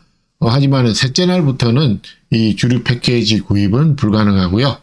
그리고 일반 주류 패키지와 프리미엄 패키지가 있는 경우가 있는데 그런 크루즈에 승선하신다면은 일반 주류 패키지를 승선 전후에 추가 요금을 내고 프리미엄 패키지로 업그레이드 하실 수도 있습니다. 이 일반 주류 패키지와 프리미엄 패키지는 술을 드실 수 있는 가격이 좀 더 다르다든지 종류가 좀 더 다르기 때문에 술을 좀 더 다양하게 즐기시길 원하시는 분은 프리미엄 패키지로 업그레이드도 고려해 보실 수가 있겠습니다. 크루즈의 식사는 뷔페 식당과 다이닝룸 그리고 스페셜티 식당으로 나뉠 수가 있겠는데요. 크루즈에서는 아침과 점심, 저녁 모두 뷔페는 뷔페대로 있고 다이닝룸은 다이닝룸대로 다 이용을 하실 수가 있습니다. 다만 배가 기항지에 정박하는 경우에는 뷔페에서만 점심을 제공하고요. 아침과 점심 식사는 각 식당의 오픈 시간에만 가셔서 이용을 하시면 되고, 식사 시간을 정해서 하시는 거는 다이닝룸에서 저녁 식사를 하실 때만 이 시간을 정하시게 되는데, 예약하실 때 미리 지정을 하시게 됩니다. 저녁 식사 시간은 크게 세 가지로 나뉠 수가 있는데요. 첫 번째는 모든 저녁 식사가 오픈 다이닝으로 운영되는 크루즈사들인데요. 노르웨지언이나 대부분의 업스케일 럭셔리 크루즈사들은 식사 시간이 정해져 있지 않고 오후 5시 반에서 9시면 그 사이에 아무 때나 가서 저녁 식사를 하실 수가 있겠습니다. 두 번째는 트래디셔널 다이닝하고 오픈 다이닝을 모두 운영하는 크루즈사인데요. 로얄 캐리비언이라든지 카니발, 홀랜드 아메리카, 셀레브리티 등이 이런 방식을 운영하는데요. 일찍 식사하시는 메인 다이닝, 늦게 하시는 레이트 다이닝, 그리고 오픈으로 원하시는 시간에 가서 하실 수 있는 자유시간 다이닝이 있는데, 부르는 이름은 조금씩 다릅니다. 유얼 타임 다이닝, 마이 타임 다이닝, 셀렉트 다이닝 이런 식으로 이름은 조금씩 달라지는데요. 대형 크루즈사 중에서는 가장 먼저 오픈 다이닝을 도입한 노르웨지언 크루즈사나 최근에 메달리온 클래스를 도입한 프린세스 크루즈도 이 오픈 다이닝이라고 볼 수 있는데요.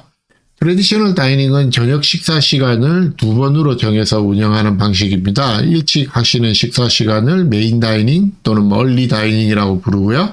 보통 5시 반에서 한 6시, 6시 반 정도로 정해집니다. 그리고 메인 다이닝이 끝나고 두 번째 하는 다이닝을 세컨드 다이닝 또는 레이트 다이닝으로 불리는데요.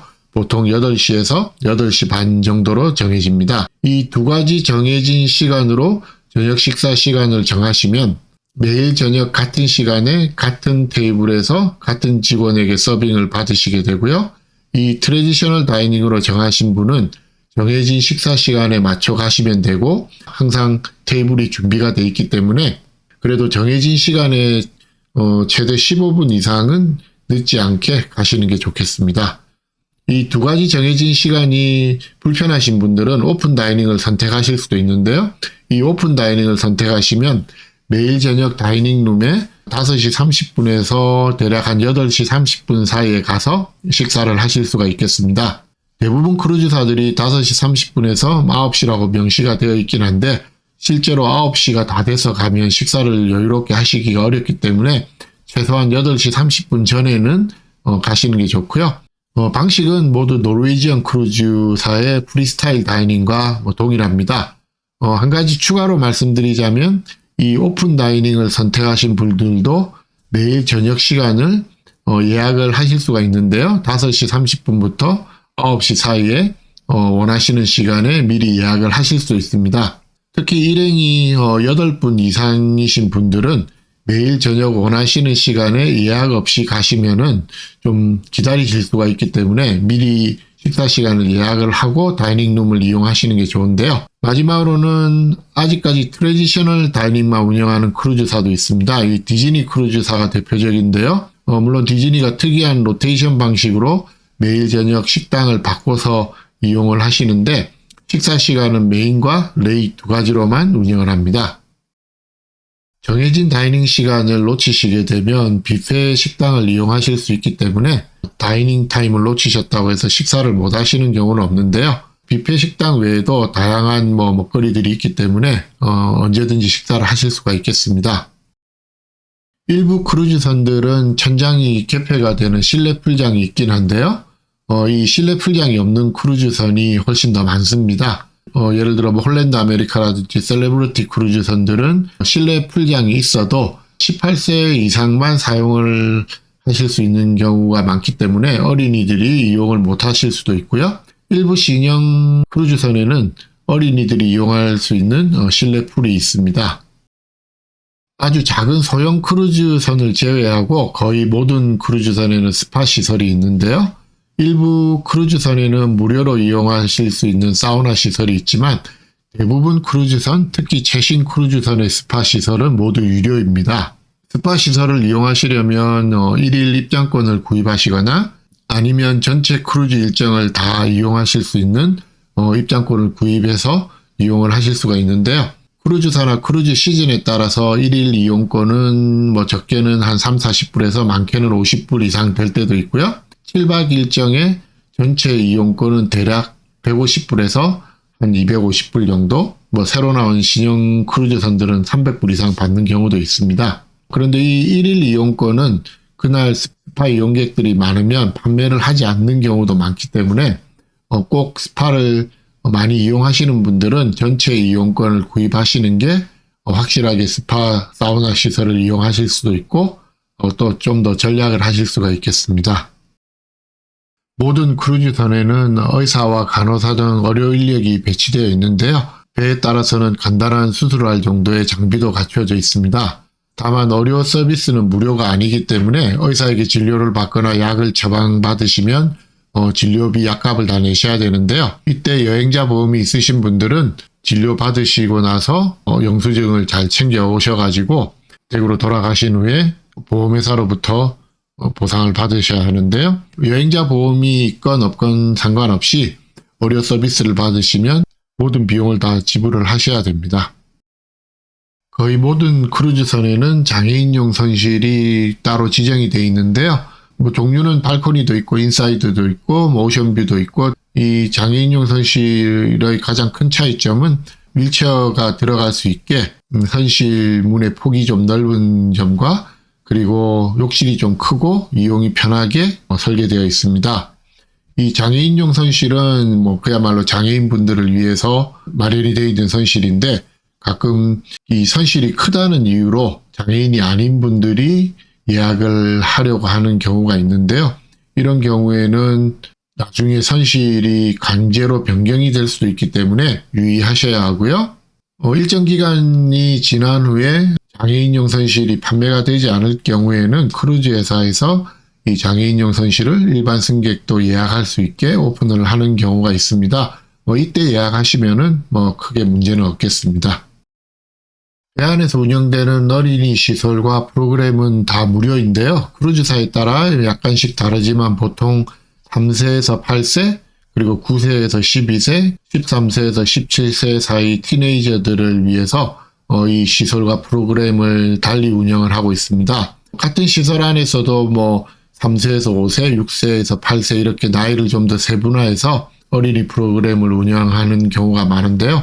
어린이 프로그램에서는 식사를 제공하지 않기 때문에 식사 때가 되면 부모님들이 자녀분을 데리고 나와서 식사를 같이 하시고, 또 자녀분이 원하시면 다시 어린이 프로그램에 맡기시고 그렇게 하실 수가 있는데, 디즈니 크루즈 같은 일부 크루즈는 어린이 프로그램에서 식사까지 같이 하는 경우도 주로 뷔페에 가서 다 같이 식사를 하는 경우가 있긴 합니다. 일부 크루즈는 만 3세 미만의 어린이는 맡기지 못하고요.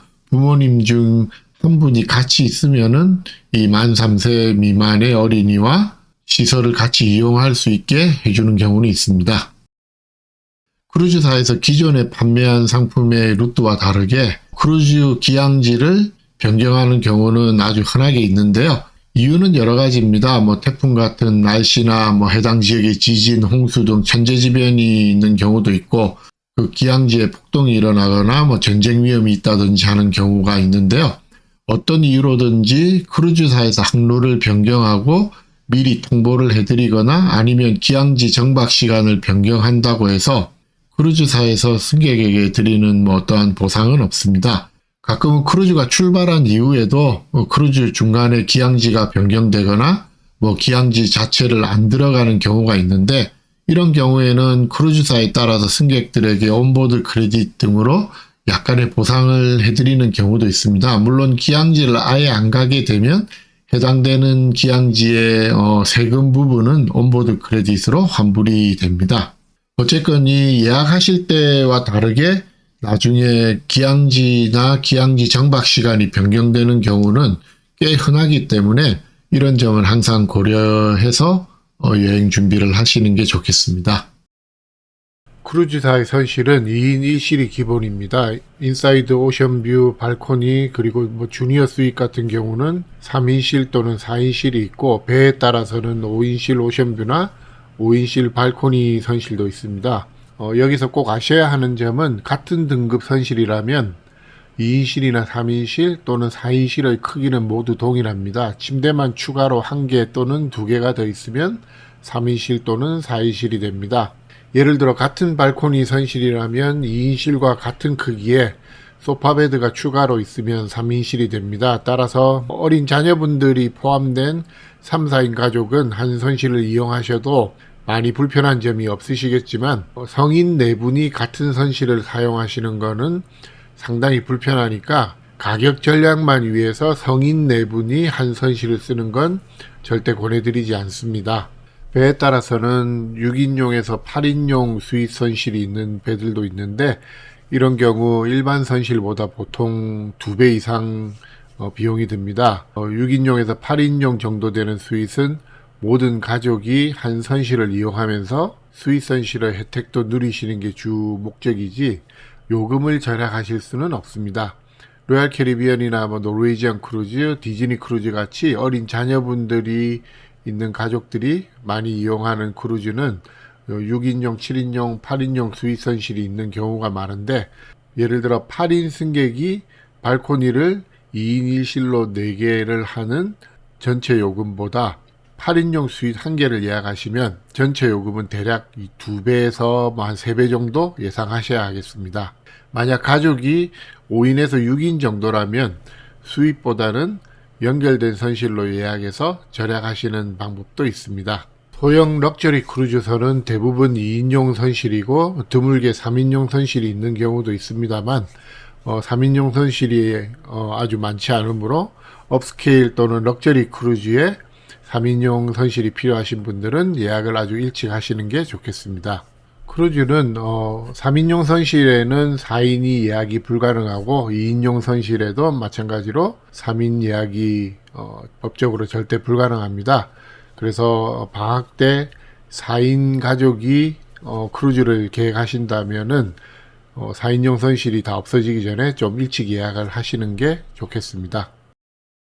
크루즈 예약 후 승객 변경은 크루즈사마다 규정이 조금씩 다르긴 한데요. 대부분의 크루즈사는 같은 선실에 처음 예약한 승객들 중에 최소한 1명은 기존 예약에 남아 있어야 다른 승객들 변경이 가능합니다.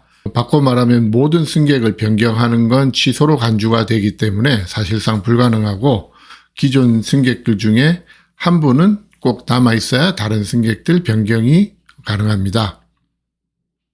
승객 변경이 언제까지 가능한지도 크루즈사마다 규정이 조금씩 다른데요. 크루즈 일정 자체가 예약이 다 차지 않고 예약이 오픈되어 있는 경우라면 출발 4일 전까지도 변경이 가능한 경우도 있고요. 출발 날짜가 많이 남아 있더라도 크루즈 예약 자체가 끝나고 일정 자체가 클로즈가 되면은 승객 변경이 불가능한 경우도 있습니다. 크루즈 예약을 하실 수 있는 곳은 크게 3군데입니다. 크루즈사와 온라인 업체 그리고 크루즈 전문 여행사인데요. 그 외에 크루즈 상품을 패키지로 판매하는 대형 업체는 인솔자가 포함되어 있어서 요금이 많이 비싸고 차이가 많이 나기 때문에 여기서는 비교 대상에서 제외하고요. 그리고 크루즈를 거의 취급하지 않는 소형 여행사들도 전문성이 좀 떨어지고 가격과 전문성에서 아무런 장점이 없기 때문에 비교해서 제외하도록 하겠습니다. 그럼 크루즈사에 직접 예약하시는 방법과 온라인 업체나 크루즈 전문 여행사에 예약하시는 데 대한 장단점을 한번 알아보겠습니다.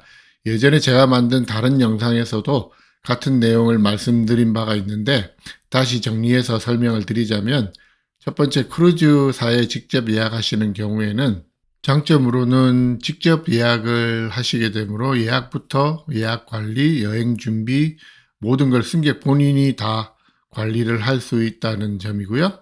본인이 크루즈를 직접 선택하고 선실 등급이나 선실 위치 등을 정하고 또 필요하면 저녁 식사 시간 같은 것도 변경이 가능하고 이런 세세한 부분까지 직접 다 컨트롤할 수 있다는 점이 장점이 되겠습니다. 단점으로는 크루즈사에 직접 예약하면 앞서 말씀드린 장점이 오히려 단점이 될 수도 있는데요.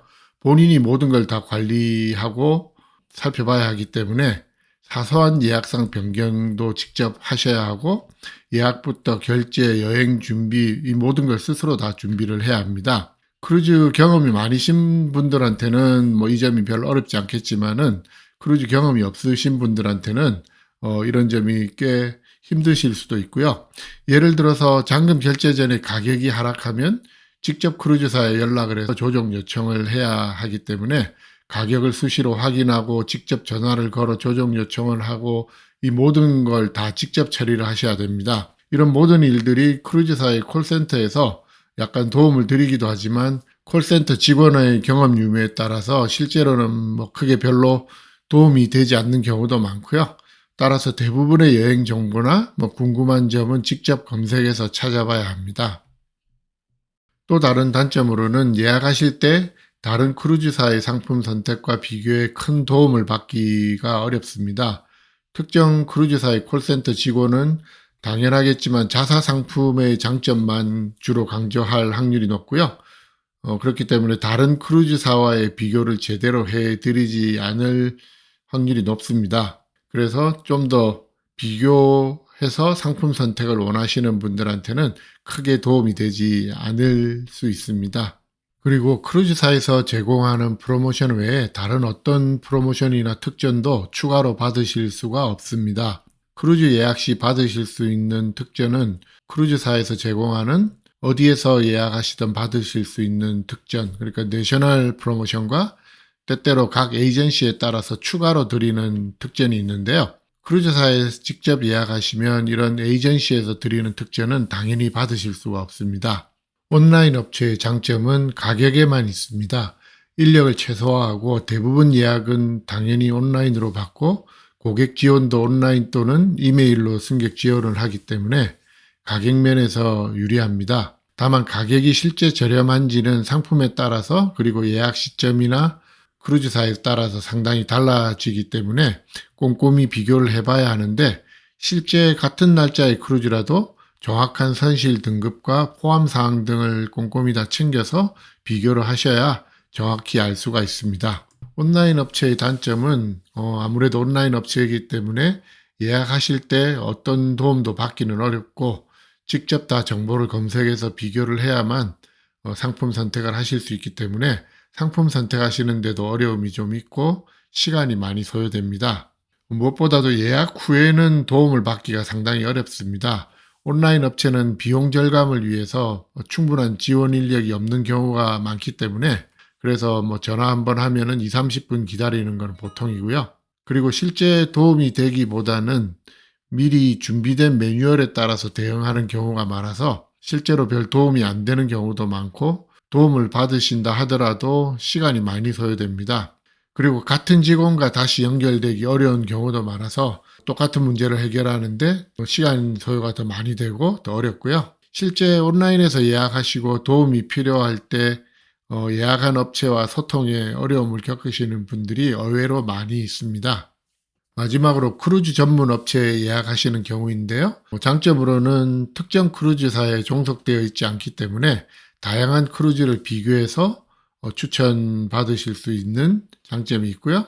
가격 면에서는 크루즈사보다 같거나 더 저렴한 요금을 제공합니다. 상식적으로 크루즈사가 에이전시보다 직접 더 싸게 판매를 할 수는 없기 때문에 크루즈 전문 업체의 요금이 크루즈사보다 더 비싼 경우는 없습니다. 대신 에이전트만의 특별 요금이나 단체 요금 등으로 크루즈사보다 더 저렴한 경우는 흔히 볼 수가 있고요. 또 다른 장점으로는 크루즈 여행 준비에 실질적인 도움을 받으실 수가 있습니다. 이 부분은 업체가 얼마나 많은 경험이 있는지에 따라서 좀 다를 수가 있겠지만 경험이 많은 업체를 선택하시면 크루즈 예약부터 크루즈 여행 준비하시는데 많은 도움을 받으실 수가 있겠습니다. 그리고 많은 경우에 크루즈사에서 제공하는 모든 프로모션에 더해서 추가로 에이전시만 드리는 혜택을 받으실 수도 있는데요. 예약하시는 방법은 이렇게 크게 세 가지인데요. 크루즈사에 직접 예약하시는 게 가장 장점이 적다고 보고요. 원하시는 상품을 잘 알고 선택하셨다면 크루즈사의 요금을 확인하신 후에 온라인 업체나 크루즈 전문 업체에서 가격을 비교하신 후에 본인에게 편리한 곳에서 예약을 하시면 되겠습니다. 만약 크루즈 상품 선택부터 도움이 필요하시다면 가능하면 온라인 업체보다는 크루즈 전문 업체를 선택하시는 게 더 나을 수 있습니다. 만약 가격이나 조건이 같은 경우에는 크루즈 전문 업체를 이용하고 여행 준비에 더 많은 도움을 받으시는 편이 같은 요금을 지불하고 소비자에게는 더 유리합니다. 이상 크루즈를 예약하시기 전에 아시면 좋은 내용을 50가지 문답형으로 설명을 드렸고요. 다음 영상에서는 크루즈를 예약하신 후에 아시면 좋은 50가지 내용을 문답식으로 준비해서 올려보겠습니다. 긴 영상 시청해 주셔서 대단히 감사합니다.